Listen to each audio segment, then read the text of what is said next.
یا رسول اللہ آپ ایسے پیدا ہوئے جیسے آپ نے اپنے آپ کو خود چاہا کہ مجھے ایسا بنا دے. سبحان اللہ.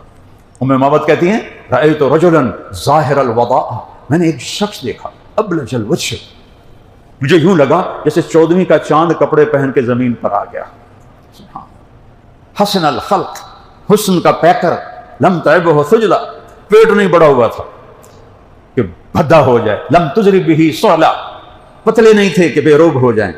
وسیم قسیم، وسیم کسے کہتے ہیں؟ جس کو دیکھنے سے آنکھ نہ بھرے. وہ دنیا میں ایک ہی آیا ہے، وہ ہے میرا آپ کا نبی، کہ جتنا دیکھو دیکھنے کا شوق بڑھے. جنت کی حور کو بھی دنیا میں لا کے بٹھا دو تو چوتھے دے آنکھوں کے کوئی ہور ایک ہی ہے.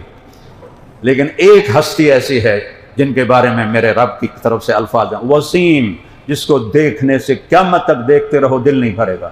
اللہ اکبر. قسیم، قسیم کسے کہتے ہیں؟ جدھر سے دیکھو ادھر سے خوبصورت نظر آئے، ہر طرف سے حسن غلام بن کے بیٹھا. فی عینیہ ہداج، موٹی آنکھیں، خوبصورت. فی اشفارہ وطف، لمبی پلکیں. یہ لڑکیاں لگاتی ہیں نا مصنوعی، وہ دونوں پتہ لگ جانا 2 نمبر کم ہو جائے. وہ میرے نبی کی خود لمبی تھی، لمبی ازج، یہ بھویں بڑی گول تھیں. من غیر قرن، یہاں بال نہیں تھے. بینہما عرق یدرہ الغضب، یہاں ایک رگ تھی، جب آپ کو غصہ آتا تھا تو وہ رگ ابھر آتی تھی. بس یہ آپ کے غصے کی علامت تھی، اظہار تو آپ کرتے نہیں تھے. لمبی پلکیں تھیں، اشکل، آنکھ لمبی اور سرخ ڈورے. احور، کالی سیاہ پتلی، سفیدی سفید. اہدب، پلکیں لمبی. ابرق، چمکتی. انجل، چمکتی. یعنی میرے پاس اردو میں لفظ کوئی نہیں مل رہا کہ میں ترجمہ کیسے کروں. ایسی اللہ نے آنکھ عطا فرمائی تھی. آپ ایسے سیدھا نہیں دیکھتے تھے، کیونکہ جب آپ آنکھ اٹھاتے تھے تو کوئی آپ کو دیکھ نہیں سکتا تھا، سب کی آنکھیں جھک جاتی. اب ایسے کر کے دیکھتے تھے ایسے. ہاں. فی لحیتہ کثافہ، داڑھی گھنی تھی. اشنب، ایسے گولائی میں بال، دانت تھے. براق الثنایا، اتنے چمکیلے دانت تھے جب آپ ہنستے تھے تو دیواروں پہ نور پڑتا دکھائی دیتا تھا. مفلج، یہاں یہ پہلے 4 دانتوں میں ہلکا خلا تھا، ہلکا خلا تھا. یہ میرے نبی کی اتنی باتیں، ایک شے نہیں جو میرے نبی کی اللہ نے چھوڑی ہو ہم تک پہنچائی نہ ہو. سبت القصد، سیدھا قد تھا.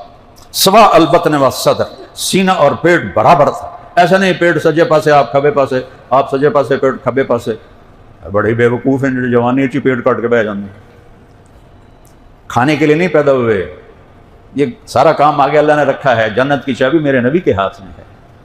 اب میں سب سے پہلے جاؤں گا اور اپنی امت کو ساتھ لے کے جاؤں گا. مقام محمود پر جب اللہ فرمائے گا بیٹھو تو آپ کہیں گے میں بیٹھوں گا نہیں، پر حکم ہے بیٹھو تو میں مقام محمود پہ ہاتھ رکھ دوں گا کہ یا اللہ میں بیٹھ گیا. میں اس لیے نہیں بیٹھوں گا کہ مقام محمود مجھے لے کر جنت میں نہ چلا جائے اور میری امت پیچھے اکیلی رہ جائے، تو میں امت کو ساتھ لے کر جاؤں گا. اتنی بڑی ہستی تمہارا، اب تو کتابیں بھی نہیں ڈھونڈنی پڑتی، موبائل میں پوری زندگی موجود ہے. اگر فحاشی موجود ہے، حرام موجود ہے، تو پازیٹو بھی بہت سارا موجود ہے. تم اپنے نبی کو یہ اتنے فاصلے سے ساری زندگی پڑھ سکتے ہو. میرے نبی کیسے تھے؟ ایک واحد ہستی ہیں جن کی کسی چیز کو اللہ نے چھپایا نہیں ہے، زندہ رکھا ہے، آج تک زندہ رکھا ہے. کسی نبی کی پیڑھی آدم علیہ السلام تک محفوظ نہیں ہے. میرے نبی کی پیڑھی محمد بن عبداللہ بن عبد المطلب بن ہاشم بن عبد مناف بن قصی بن کلاب بن مرہ بن کعب بن لوی بن غالب بن فہر بن مالک بن نضر بن کنانہ بن خزیمہ بن مدرکہ بن الیاس بن مدر بن نزار بن معد بن عدنان بن اود بن حمیسہ بن سلامان بن عوس بن بوز بن قموال بن ابی بن عوام بن ناشد بن حذاء بن بلداس بن یدراف بن طابق بن جاحم بن ناحش بن ماخی بن عیفی بن عقر بن عبید بن الدعاء بن حمدان